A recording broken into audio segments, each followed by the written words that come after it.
जो पौधा जरूरत से ज्यादा पानी सोखने की जिद करने लग जाता है तो उसी की जड़ें सबसे पहले खराब होने लगती हैं। इन वर्ड्स का मतलब आपको ये कहानी सुनकर बहुत अच्छे से समझ आ जाएगा। एक अमित नाम का व्यक्ति था। अमित एक मल्टीनेशनल कंपनी में एवरेज डेटा एनालिस्ट था। उसका काम था डेली की 5 रिपोर्ट्स को तैयार करना। अमित अपना काम पूरी मेहनत, ईमानदारी और लगन के साथ किया करता था, लेकिन वो ये भी चाहता था कि वो अपने बॉस की नजर में आए और दूसरों से थोड़ा एक्स्ट्रा ऑर्डिनरी दिखे।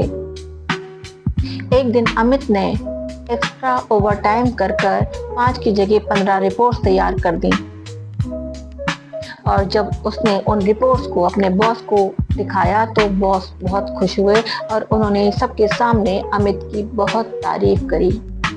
साथ ही एम्प्लॉय ऑफ द मंथ का अवार्ड भी अमित को दिया। इन सब बातों से अमित बहुत खुश हुआ, लेकिन असली खेल तो नेक्स्ट मंथ से शुरू होना था। अगले महीने मीटिंग में बॉस ने अमित से कहा कि तुम्हारा काम बहुत अच्छा था और क्योंकि तुम्हारी कैपेसिटी 15 रिपोर्ट तैयार करने की है, इसलिए अब से तुम डेली की 15 रिपोर्ट तैयार करोगे। ये सुनकर अमित शॉक्ड हो गया, क्योंकि उसने तो ये सब बॉस को इम्प्रेस करने के लिए किया था, लेकिन अब ये उसका रोज का काम हो गया था। अब अमित डेली की 15 रिपोर्ट्स तैयार करने के लिए डेली ऑफिस में देर तक बैठने लगा और कभी कभी तो उसे रात के 11 तक बज जाते थे। इन सब के चलते उसकी सेहत खराब होने लगी, साथ ही उसकी फैमिली लाइफ भी खराब होने लगी। एक दिन वो बीमार पड़ गया और 15 की जगह सिर्फ 7 रिपोर्ट ही सबमिट कर पाया। ये देखते ही बॉस का बिहेवियर तुरंत चेंज हो गया। उसने कहा कि अमित, अगर तुमसे काम नहीं होता है तो बता दो, हम तुम्हारा रिप्लेसमेंट देख लेंगे। तो अमित ने कहा कि नहीं, बीमारी की वजह से ऐसा हुआ है, और साथ ही उसने अपने पिछले कामों को भी बॉस को याद दिलाया। तो बॉस ने कहा कि कंपनी इमोशंस से नहीं चलती है, कंपनी नंबर से चलती है।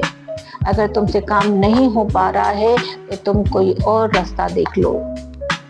अब जिस काम को करने के लिए अमित ने अपना दिन रात का सुकून, अपनी फैमिली लाइफ सब कुछ बर्बाद कर दिया था, फाइनली उसे उस काम से भी हाथ धोना पड़ा। इस कहानी से हमें 3 सीखें मिलती हैं। Number 1, availability versus value. कभी भी अपनी कैपेसिटी से ज्यादा किसी के सामने अवेलेबल ना रहें। लोग इसे आपकी ड्यूटी समझने लग जाते हैं। Number 2, don't under value yourself, यानी कि अपनी कैपेसिटी से ज्यादा काम ना करें, अपनी बाउंड्रीज सेट करें।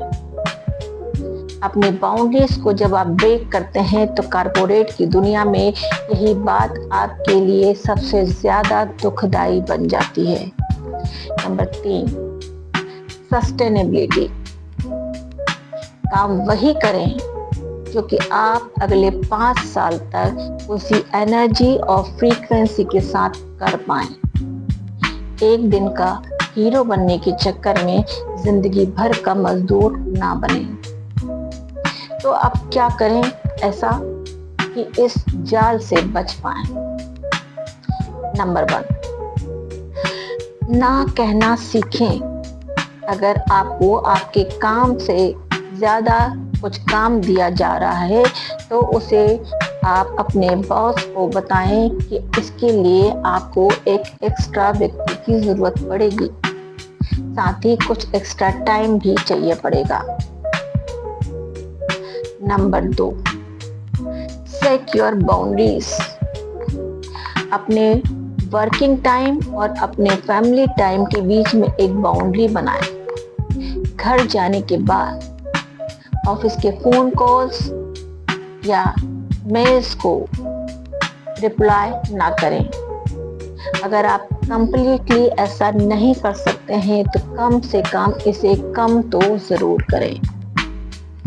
और लास्ट में सबसे इम्पोर्टेंट, तारीफ के भूखे ना बने।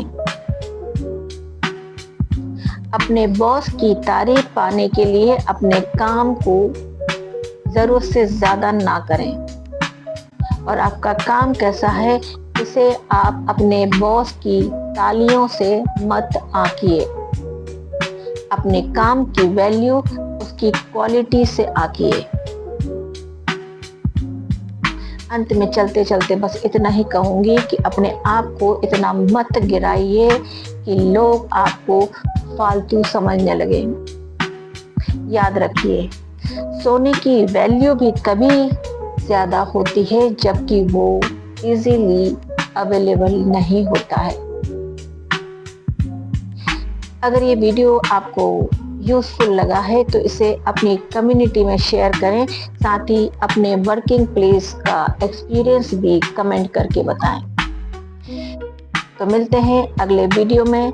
तब तक के लिए अपनी वैल्यू को बढ़ाते रहिए।